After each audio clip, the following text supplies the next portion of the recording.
Welcome to InflexionPoint Podcast, where we cultivate change from the inside out as we ponder the Cairo question. Will Cairo have to protest in his lifetime for the birthright to freely and peacefully exist in the skin in which he was born? We stand on the belief that dismantling racism goes beyond laws and legislation or politics and economics. Here, anti-racism activation is presented as an inside job where personal transformation and accountability impact social change. So take a seat at the anti-racism activation table with InflexionPoint Podcast. Well, hello to our audience, and thank you so much for tuning into the newest episode of InflexionPoint Podcast. Here we are dedicated to anti-racism activation and the art of listening and authentic conversation, engagement, action, and accountability. I am your host, Anita Russell, and here is a quick hello from our co-hosts, Mavis Bauman and Gail Hunter. Hi, everybody. I'm Mavis Bauman. Glad you're here. Hi, I'm Gail Hunter, and welcome. Excellent. So our theme throughout 2025 has been community engagement and the grassroots of change. So we've explored stories and strategies and successes of community-driven movements that are, in fact, making a difference. So our episodes are kind of focused on both theory and practice. The goal is to allow our audience to gain insights that they can apply in their real-world community engagement efforts. So in this episode, we focus on the truth behind the test, what NAEP reveals about systemic racism in education, which is actually a continuation of the previous conversation that we had with Coach Ed Bradley. So it's wonderful to have him back so that we can kind of continue the conversation. So just very quickly, I'll go through the bio and then we'll just jump right into the conversation. With over 20 years of experience in coaching, education, and leadership development, Coach Ed Bradley brings a unique blend of mentorship, empathy, and strategic insight to his work as a transitional life coach. A former high school basketball coach and teacher, Ed has dedicated his career to empowering young people to find purpose, confidence, and direction. Ed is a life and transitional coach with Powerful Minds Counseling, whose mission is to provide individual, family, and group counseling that promote healthy and overall mental and emotional wellness. With a master's degree in psychology and decades of experience with diverse learners, he helps clients gain clarity and momentum towards their goals. So Ed, welcome to the second part of the conversation that we started in the last episode. Thank you. Again, I appreciate you guys inviting me. I enjoyed it the last time and looking forward to today. Excellent, excellent. One of the things that came out of the previous conversation that we didn't really have a chance to dig into is this idea of broadening the understanding of state school testing. Because I'd be willing to bet that there's lots of people out there who don't really understand what that whole thing is about. So what we want to do in this conversation is dig a little bit deeper in that and ask this very key question. How does state school testing data mirror systems of racism in education? So we're talking about tests that are developed at the state level with these federal guidelines under what I mentioned earlier, the NAEP, which is the National Assessment of Educational Progress. And it's about these benchmarks for comparison. So you've got these 50 states that are kind of doing some testing at the state level, and then somehow that information rolls up into this other sort of this benchmarking process. So what I'd like Ed to do initially is really explain the NAEP purpose and how it differs from the state tests. Okay. So first off, a state test. I think we can start by talking about kind of how we finished the last show. Um, there is a big difference between the federal and state when it comes to responsibility in the educational system, right? So each state has their own Department of Education. We have the Mississippi Department of Education here in the state of Mississippi. That department here in the state of Mississippi determines the standards as to what's going to be taught in the classroom. What are the expectations as far as what our teachers are supposed to be teaching per subject, what they're looking for when it comes to standards per subject, per grade level, and so on and so forth. As far as guidelines from the federal level, those guidelines are very loosely defined, right? There is no actual hard, like you have to teach this, this has to be taught. There is a very loose definition of what the federal is looking for.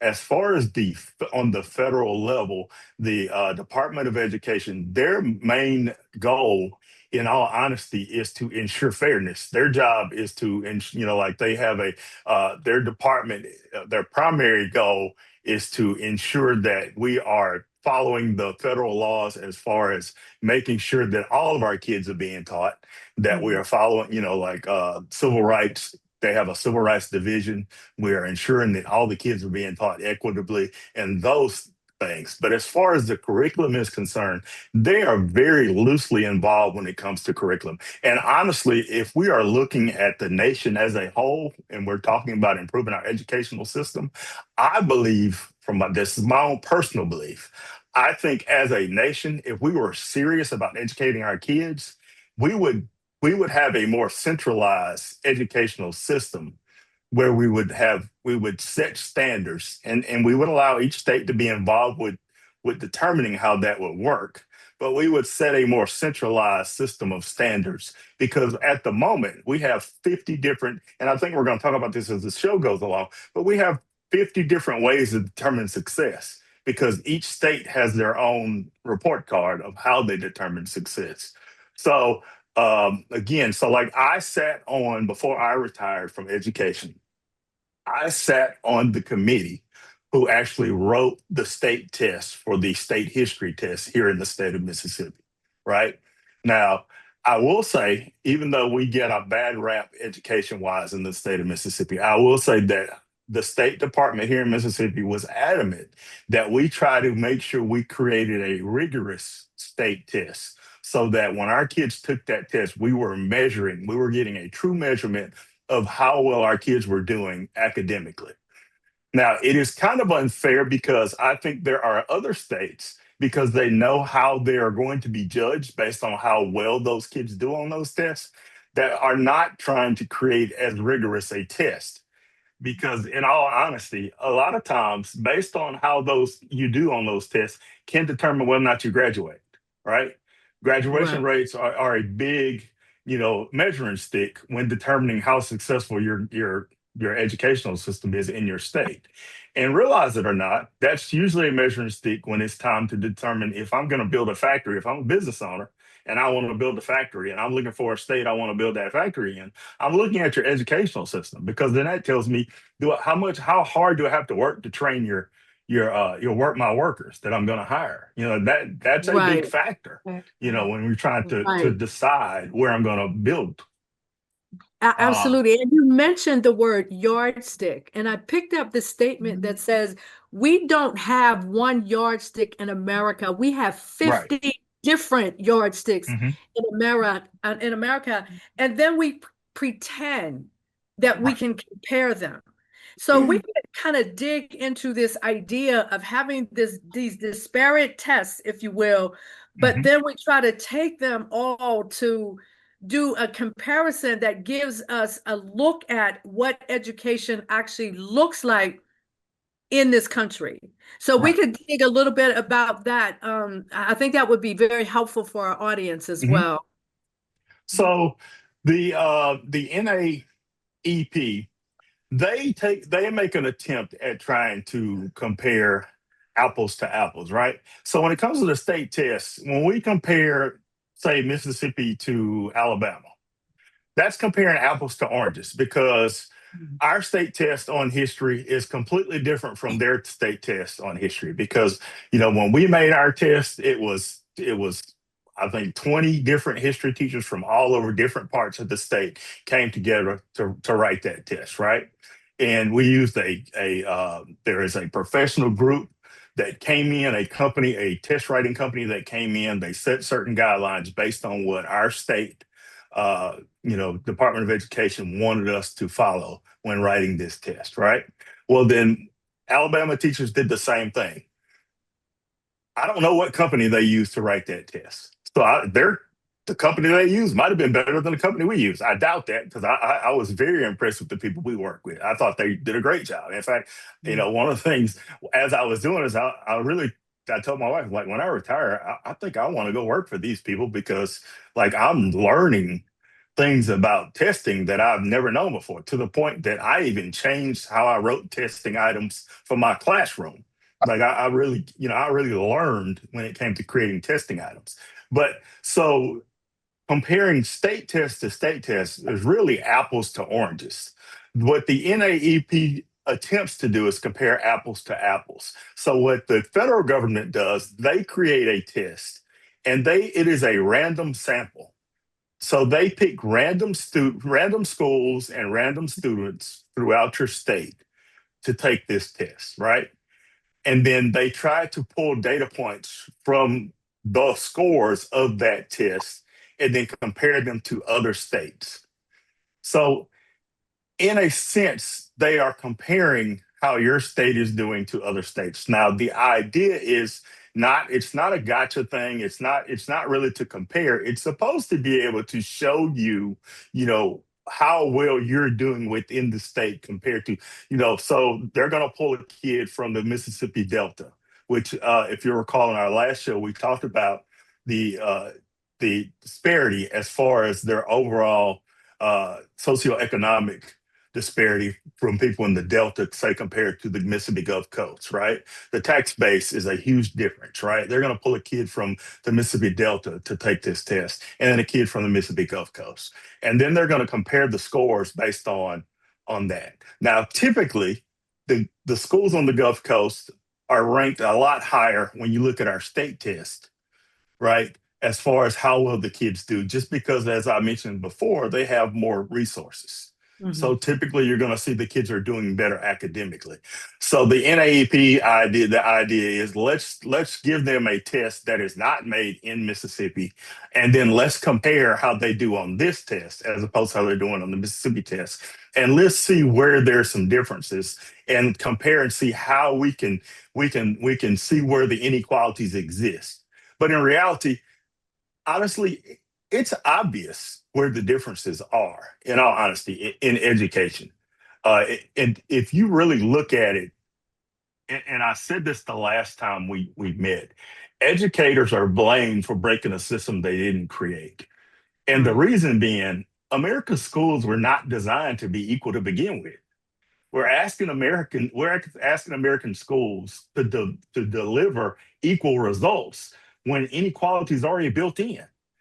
Right. So, and having said all of that, I want to go back to what you said, because this is one of the questions that I was trying to figure out myself as I'm learning about this the first time to this level.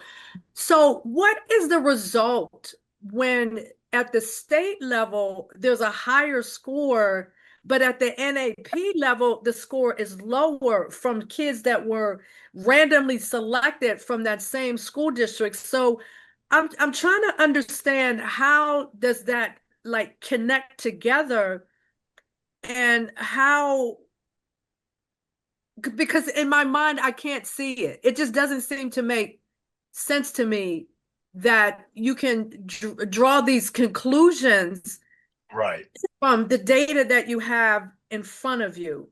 Right.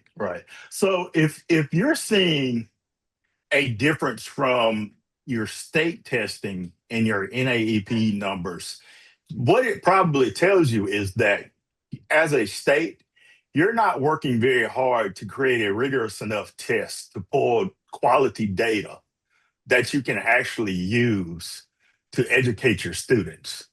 And part of the reason that is occurring is so many states, especially, and I hate to say it here, but especially here in the South, in red states where we politicize education so much, honestly.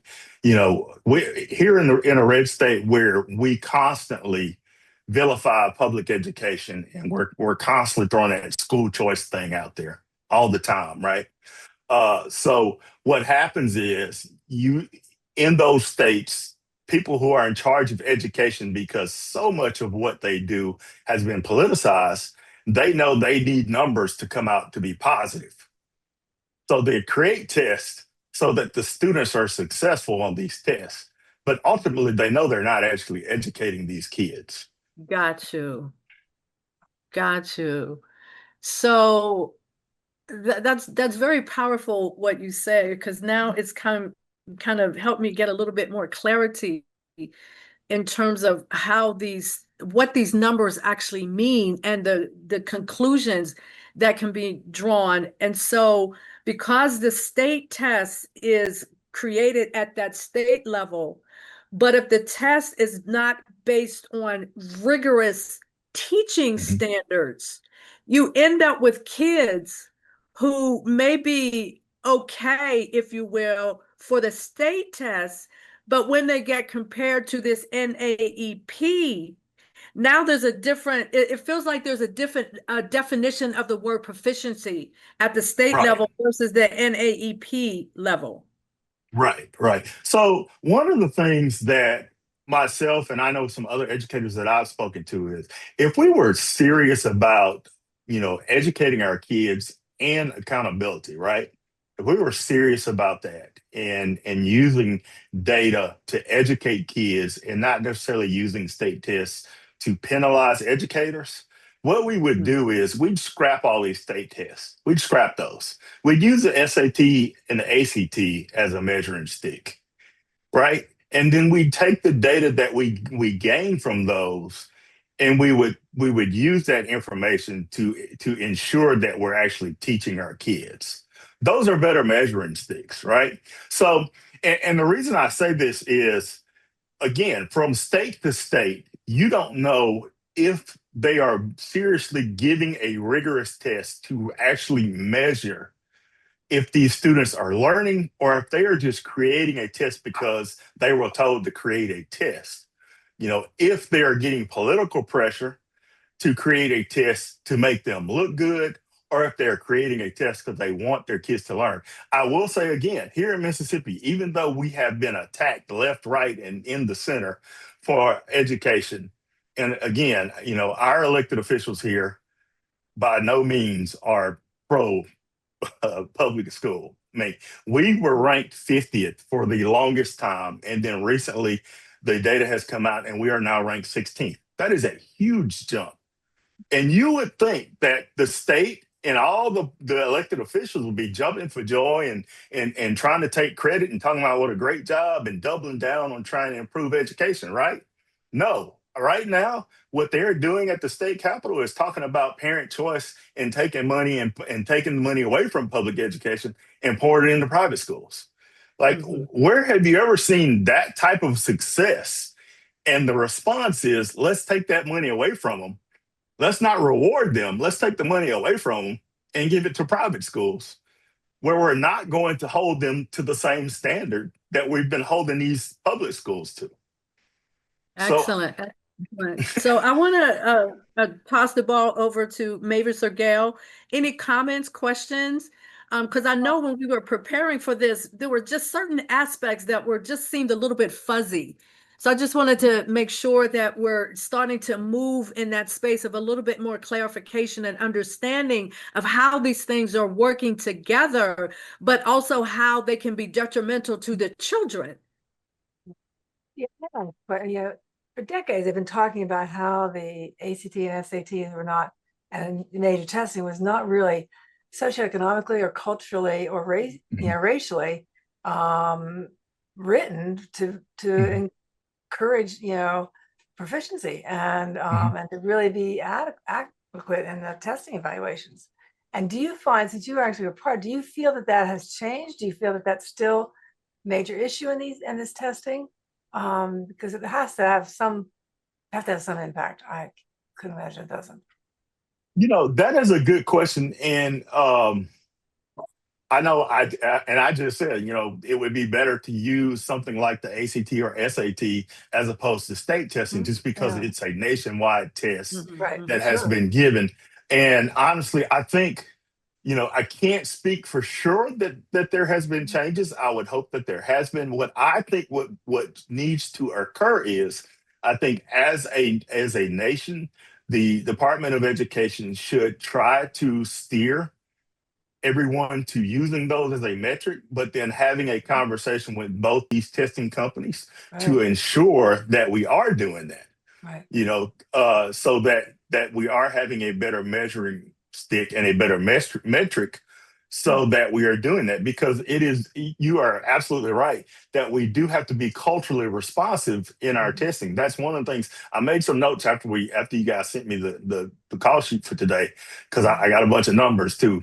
And that was one of the things that I wrote down as my notes is how a lot of schools in a lot of states are not as culturally responsive as they need to be. And it's sad, because you are seeing an attack on culturally responsive education. And the numbers show that education would be more effective if you are more culturally responsive. That it not only would it help students of color, it actually helps white students as well. That's right. That you would see a much better outcome academically and socially across the board for all students if we were more culturally responsive. Which is interesting, because it's actually what some states, some people are actually recommending the opposite of that, right? And Exactly. You're right. It would benefit white students maybe more so than they would even benefit students of color. Yeah. That's interesting. So it sounds like what you're also looking at and suggesting, as you said before, was using the data kind of as a tool for justice and a tool for really educating the teachers of what to direct their teachers to be teaching for the students. Right. Yeah, and that's excellent. Yeah. Mavis, you have any thoughts? Oh, you're muted. Yeah, we can't hear you.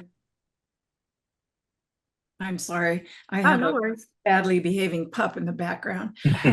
I have a lot of thoughts right now. Most of them are questions.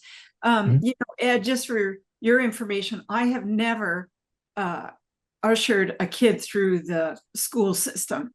So many of these issues are kind of new to me. I've always heard that tests like SAT were culturally biased.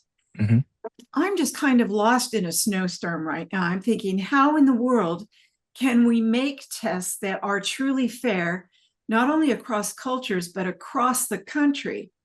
When I travel even within the country, I'll use words and things that people have never heard of.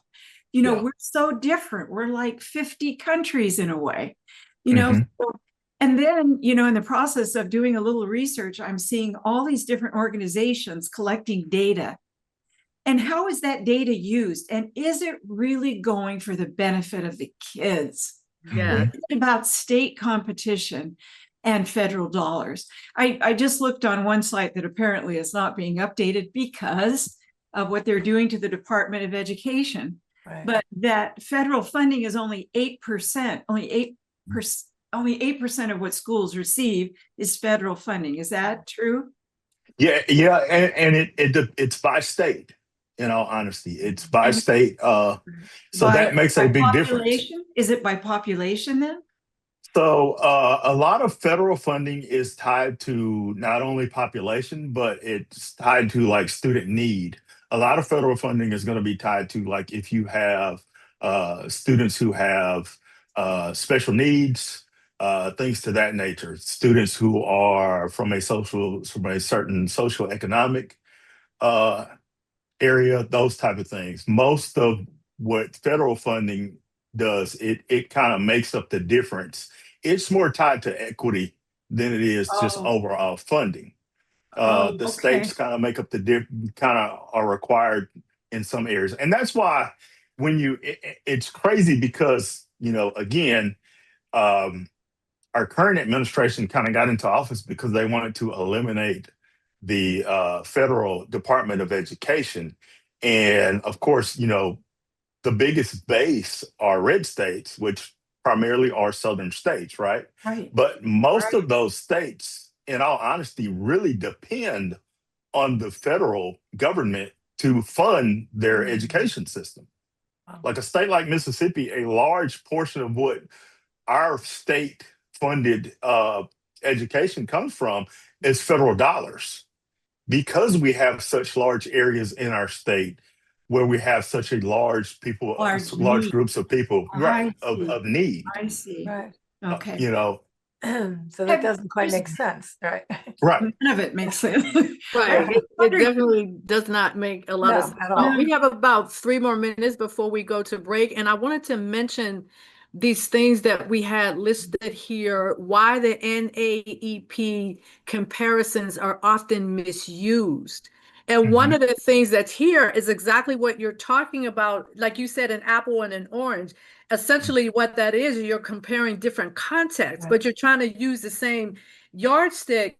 So looking at a testing situation in New York could look very different from Mississippi when you think about those things that you mentioned: poverty level, language diversity, resource levels, and all of that. And then there's also the second one is media simplification, where the media kind of takes these very broad brush strokes and makes these statements that often reduce the complexity of the findings that are actually there, and often will shift the blame to the students rather than to the system. I think that's really, really powerful. And then we talked a little bit about the proficiency confusion, how that's not like sort of a standardized definition. And then finally, this incentive misalignment, which I think is what you were talking about, when the states may overemphasize teaching to their own tests, which aren't directly comparable to the NAEP content or rigor. And so I just wanted to call out those 4 things before we go to break. And when we come back, we'll kind of jump in to the conversation a little bit deeper and look at it more through that lens of systemic racism. So we'll take a break and then we'll come back and continue the conversation. There is more to life than simply surviving or even thriving. There's flourishing. High performance and quantum success coach Beth Larson helps you calibrate and elevate your life. Beth specializes in working with women who want more from their life: more energy, joy, passion, connection, and more meaning. As your coach, she will help you get clear about your life, prioritize what's important, and become a master of your energy. Visit BethLarsonCoaching.com. We're leading in boardrooms and living rooms, in startups and schools, on stages and in silence. The Lead, Live, and Love Like a Woman trilogy is a bold, unapologetic book series for women who are done waiting for permission. Hi, I'm Erica Gifford Mills, and I didn't create this trilogy to teach women how to lead, live, or love. We are already doing that. We need your voices. Apply now to become a co-author and share your story in this powerful movement. Visit balancesymmetry.com. Do you want to better understand and embrace neurodiversity? I'm Dr. Lori Noto, with over 30 years of experience working with diverse and unique individuals. Through my consulting and purpose-driven life coaching, I focus on empowering individuals with disabilities. My passion is advocacy, providing the tools for neurodiverse individuals to thrive and feel included in classrooms, workplaces, and communities. Unlock the potential of possibility, power, and purpose. Connect with me today at notoholisticconsulting.com.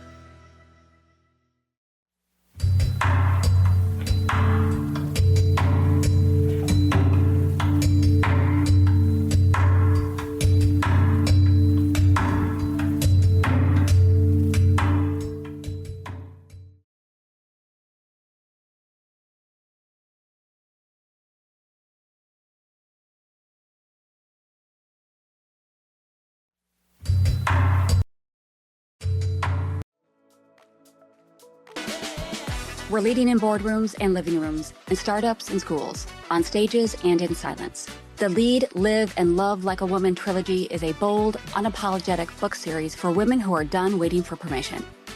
Hi, I'm Erica Gifford Mills, and I didn't create this trilogy to teach women how to lead, live, or love. We are already doing that.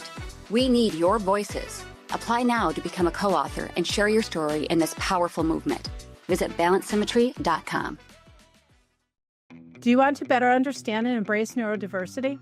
I'm Dr. Lori Noto, with over 30 years of experience working with diverse and unique individuals. Through my consulting and purpose-driven life coaching, I focus on empowering individuals with disabilities. My passion is advocacy, providing the tools for neurodiverse individuals to thrive and feel included in classrooms, workplaces, and communities. Unlock the potential of possibility, power, and purpose. Connect with me today at notoholisticconsulting.com.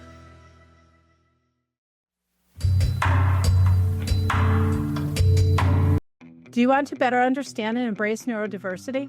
I'm Dr. Lori Noto, with over 30 years of experience working with diverse and unique individuals. Through my consulting and purpose-driven life coaching, I focus on empowering individuals with disabilities. My passion is advocacy, providing the tools for neurodiverse individuals to thrive and feel included in classrooms, workplaces, and communities. Unlock the potential of possibility, power, and purpose. Connect with me today at notoholistic. We're leading in boardrooms. Do you want to better understand and embrace neurodiversity? I'm Dr. Lori Noto, with over 30 years of experience working with diverse and unique individuals. Through my consulting and purpose-driven life coaching, I focus on empowering individuals with disabilities. My passion is advocacy, providing the tools for neurodiverse individuals to thrive and feel included in classrooms, workplaces, and communities. Unlock the potential of possibility, power, and purpose. Connect with me today at notoholisticconsulting.com.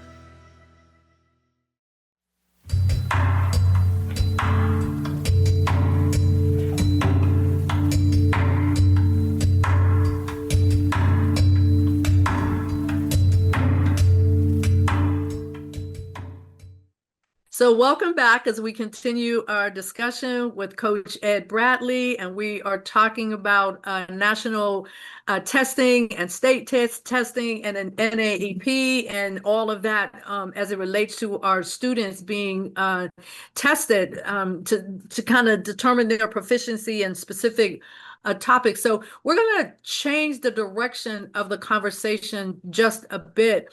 And I'd like to start looking at the NAEP through the lens of systemic racism. And while we were on a break, I shared just a quick anecdote of a time when I was working on my master's in educational leadership. And one of my assignments was that I had to go out and do some research and compare two school districts just to kind of get a sense of how different they were or how similar they were. And at the time, I was living in Trenton, New Jersey. And so I decided to look at the Trenton school district and the Princeton school district. So geographically, we're talking like maybe a 15-minute ride from one another, but it was so striking how different both of those schools operated. The Trenton School District being a primarily Black community, the Princeton being a primarily white community, and the way that those schools operated and what they look like on a daily basis were very different. So I want to kind of jump into that conversation about how the whole NAEP thing, how does that work when you know you're living under this systemic racism in this country? So let me before I talk about the NAEP, I want to talk about something that will kind of explain what you just mentioned between those two school districts, right? So I mentioned earlier how the educators are blamed for a system for breaking a system that they didn't create, right? And how schools were not designed to be equal. Like there's inequalities already built in. And the reason I say that is this, and this is a prime example of that. The funding is fundamentally unequal. And I want you to think about, and I'm sure you guys have probably talked about this on your show. Think about redlining, right? Redlining neighborhoods that initially started out years ago. Right. Well, a lot of those neighborhoods still exist, right? So funding, 45% of public school funding comes from local property taxes. So if you consider that these communities that were created years ago that have been underdeveloped, that were intentionally put in locations where they could not be developed, they now have schools that are dependent on their local tax base, right? So these schools are automatically going to be underfunded because of their location. So typically what you find is wealthier, often white neighborhoods are going to be better funded. Lower income, which is typically minority communities, are going to be underfunded and under-resourced. A 2019 Ed Bill report, majority white districts get $23 billion more each year than a majority non-white school, serving the same number of students. Most states, when you determine how much money a school district is going to get, is based on the number of students. So say here in Mississippi, and I don't recall the number, I wish I had looked it up before we started the show, but they determine, say we're going to spend $7,000 per student, right? So they look at your total enrollment and how often those kids are in school every day, right? So they do an audit at the end of the year, and that's how they determine your funding. Also, they factor in your growth when it comes to your state testing and those kind of, that's how state testing factors in. And you get dinged based on growth and all that kind of stuff. But that's how they determine how much money you're going to get for the next school year, right? So if we're getting $7,000 per pupil, right, that's not enough to educate that kid when we consider just paying the teachers, turning the lights on, buying equipment, all the other things that you don't think about, right? So we have to make up the difference. The difference is made up from the local tax base. I've been fortunate because I've worked at school districts where the difference is made up because we've had a strong tax base. So now that's just the funding aspect. Let's talk about the people that are actually teaching those kids. In a wealthy school district, that's not a problem, right? So the teacher workforce, there's a challenge. When you work in some of these school districts that are not wealthy, there's going to be a higher turnover rate. There's going to be fewer resources. Teachers, it's not that they're less committed in these school districts, it's just harder conditions. There's lower pay, there's fewer benefits. So the way it works here in the state of Mississippi, they're going to set a base pay, right? So the starting pay in Mississippi for a first-year teacher is about $41,500 if you just basic straight out of college with a regular degree.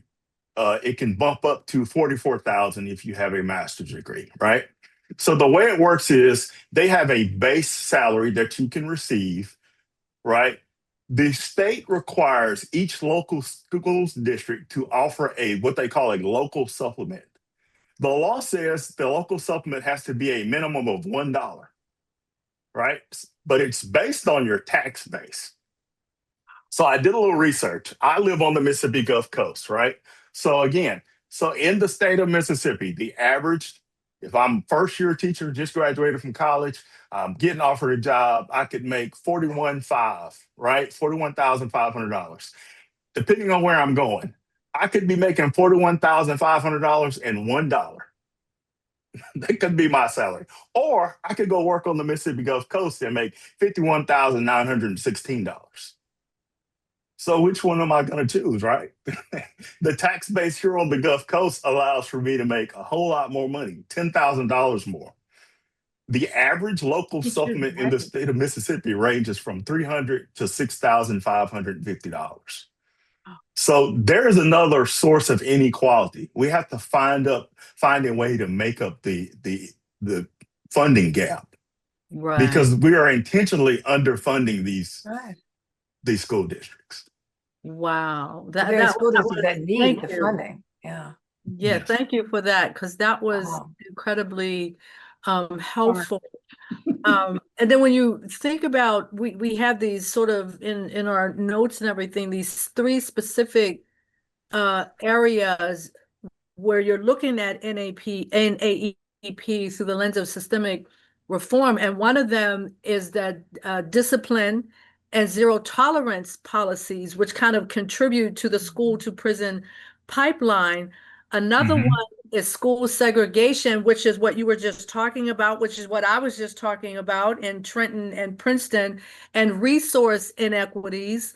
And then also the accountability as it relates to test-based reforms are being misapplied. So, if you're trying to do reform efforts, you need to be able to have the right drive of accountability for all of that. So if you could comment on that, and Mavis, Gail, if you have any comments along or on that particular, those 3 points right there.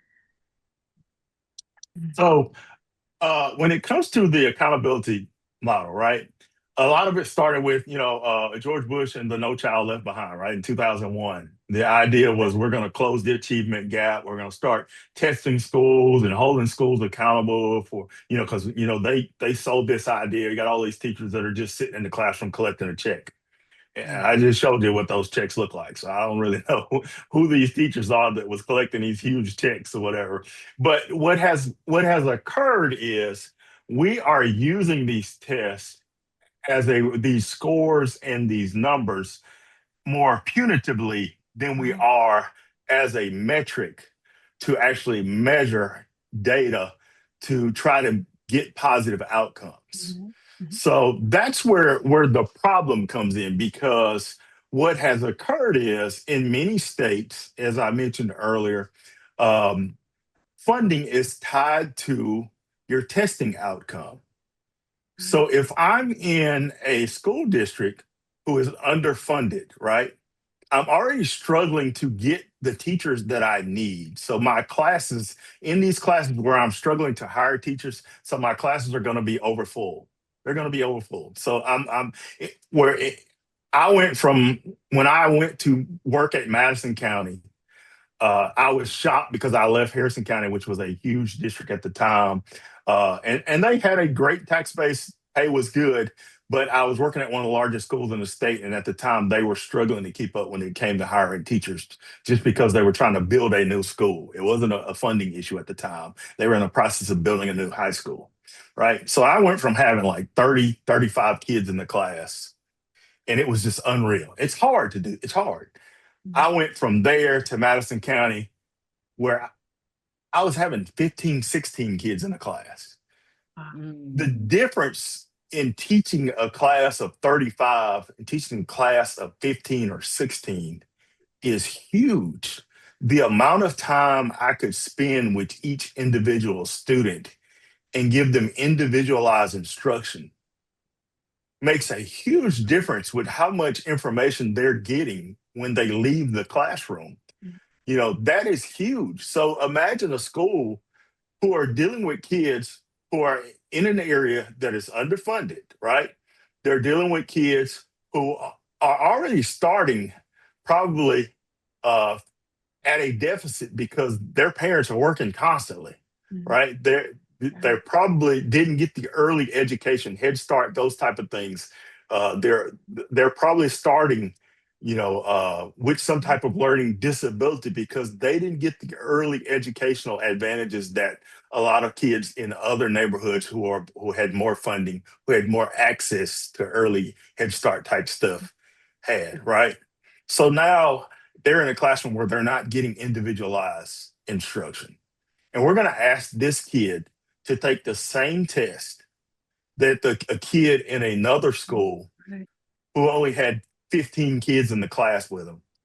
And we're expecting the same outcome. And this is where I'm saying that our teachers are being blamed for a system they didn't create, because what's going to happen is when this teacher who only had 15, 16 students, when the test scores come back and they have, say, 10 kids who are now proficient in advance and the rest are passing, and it's a teacher who had 35 in the class, and they're probably going to get lucky to have 5 or 6 who are advanced and maybe half that are proficient and the rest are failing.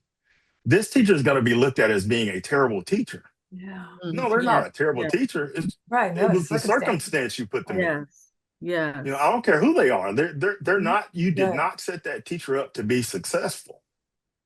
and the school itself is going to be looked at as being a terrible school. And this is where, again, here in the state of Mississippi, we went from being ranked 50th to 16th. Now, granted, that doesn't put us at number one. We were at the bottom. We're now in the middle of the pack. Imagine what we could do. Instead of us talking about school choice, we said, let's take this money we're trying to give to private schools. Let's double down on what we've done the last 10 years and see if we can go from 16th to number one. Absolutely. Let's look at what's keeping us from being number one now. Right. Yes. And that's actually a good segue into the next piece of that, is that there are success stories out there, right? And so there were 4 examples that we have, or a couple of examples that we have. One of them is called the Kib Comienza, and that is based on data-driven instruction. And then another one is California high schools who have a equity-centered data use. And then finally, I think, just the 3 of them. There's the executive development program case study where it was focused on principal leadership and culture shift. So if you could talk about some of those success stories that are out there as well, I think that would be very helpful for our audience. Yeah. So I'm going to be a homer for a second because again, just to talk about here what my former colleagues did, we went from 50th to 16th, and I think if we would double down, we could go even higher. But a big part of that is we saw a shift, and it kind of goes to what you mentioned with California, where we went data-driven instruction, and we empowered our teachers with that data. There was a switch from the Department of Education, from a lot of our administrators, where we started focusing on our data, and instead of using it as a punishment, as a tool to kind of, oh, you're doing a bad job, let's really dig deep into the data and figure out where we're going wrong. What can we do differently? Right. How can we use this data to help our kids instead of how can we use this data to penalize our teachers? And so you saw a shift. I can admit, now again, I mentioned I was fortunate because being the head coach, I never had to actually teach a state tested course. A lot of the classes that I taught built into those state tested courses. And I was unique because I was I was very adamant about when I teach these classes, even though I'm not required to, I'm going to make sure that I lean into teaching stuff that's going to help our kids when they get in those state tested courses. Everything I teach is going to be, I'm going to kind of skew it so that it helps with the state tested stuff. So they have a little more background knowledge when they get into these classes, right? So, but when we would do a lot of our in-service and our those professional development, and they would start pulling out data, I would admit I was one of those teachers like, oh crap, here we go. They're getting ready to start telling us what a terrible job we're doing because they're getting ready to start hitting us over the head with this data junk. Because you never felt the value in it because it always felt like it was an attack. It always felt like they're getting ready to tell us everything we're doing wrong. It was never going to be about, hey, you're doing a good job here. And I remember when I started working in Madison County, and I mentioned the last time, the superintendent, when I first got there, he would tell us all the time, hey, I don't care about test scores. I want to do what's best for our kids. And so even when they presented the data, they would start with, guys, number one, we'd be ranked top 5 in everything anyway. We want to be number 1. But if we're not number 1, we want to do what's best for our kids, because what's doing best for our kids has got us top 5 anyway, right? So here's what the data is showing. Where can we get better? This is what we're doing wrong. So a lot of what you will see when looking at the data is a lot of times, a lot of schools will look at kids who are proficient and try to push kids from proficient to advanced because you get a big bump there. So you know who gets left out? Yeah. The kids who are not passing, because we ain't going to get a whole lot of bumps out of them. in many states, there's a bigger reward for the kids that are going from proficient to advanced than there is a bigger bump from a kid who's failing to proficient. Here in Mississippi, we've made a bigger push at growing those kids at the bottom. And so what you saw is a bigger growth in reading scores, especially in the fourth grade. And as a result, our reading scores in the fourth grade got better, which of course has grown everybody as they got older. And I read an article the other day where now other states are looking at what we're doing. You know, we were the laughing stock, and now people are copying what we're doing because we're now taking that data and saying, hey, the kids at the bottom need to be focused on. Just because it's not going to give us a bump in the state testing numbers, they're important because long term, these kids need to be able to read. What they're doing long term is going to be important. Absolutely. Right. Exactly. Absolutely. So we're kind of winding down in our time. And what I'd like you to do, Ed, is kind of, what is that call to action? So during the course of this conversation, you reminded us that testing isn't just about numbers, it's about narratives. It's about context. And NAEP doesn't necessarily create inequity, but it does reveal inequity. And when we can see that, when we can now see what the mirror is showing us, it's hard to look away. So the real question is, what will we now do with this truth? So I think the biggest thing most people can do, is have a real conversation with those in charge about the funding gap. Let's start there. Let's understand that that our tax dollars need to be used to do what's best for all kids and not just the kids in my neighborhood.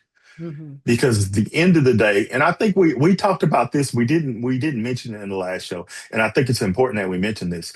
A few months ago, there was an incident in Georgia at a Hyundai plant, right? Where ICE came in and raided the Hyundai plant because there were some workers that came in from Korea, I think it was, and they rounded them all up and shipped them out of the country. But what's lost in the conversation is Hyundai is depending on Koreans to come into our country and train American workers how to set up a factory. There was a time where our educational system was so much better than everyone else's. It was America going into other countries, teaching them how to set up these factories. We have so severely underfunded and let our educational system down to the point that we're depending on other countries to show us how to build factories.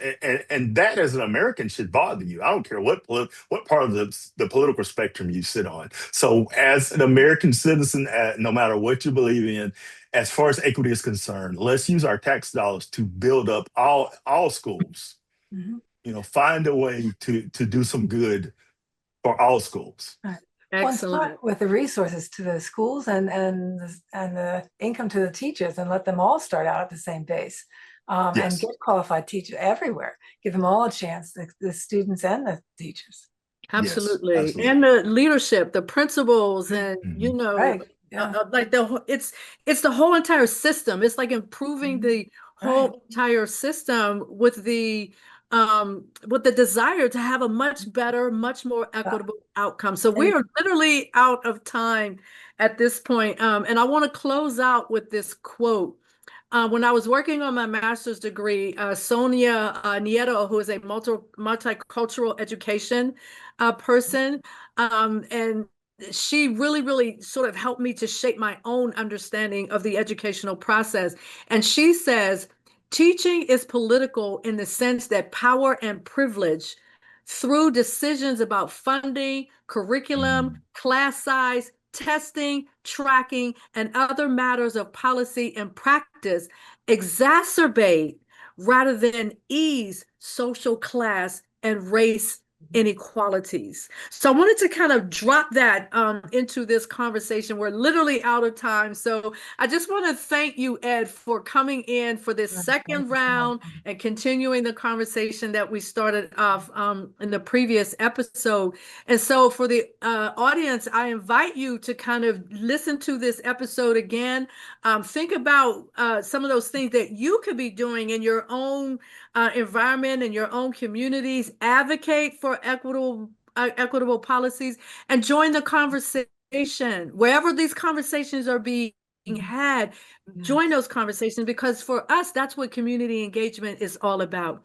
So I want to thank you again for coming on to the show, and to our audience. We are here every first and third Wednesday of the month, and we invite you to come back and listen to more episodes of Inflection Point Podcast. Our intention is to educate and empower. So we will see you at the next episode. Listening to Inflection Point Podcast, where our mantra is cultivating change from the inside out.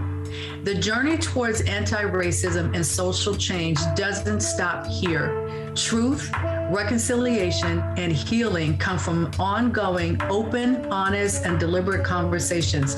Continue to dive in and deconstruct your thoughts, ideas, and beliefs as we band together to manifest social change.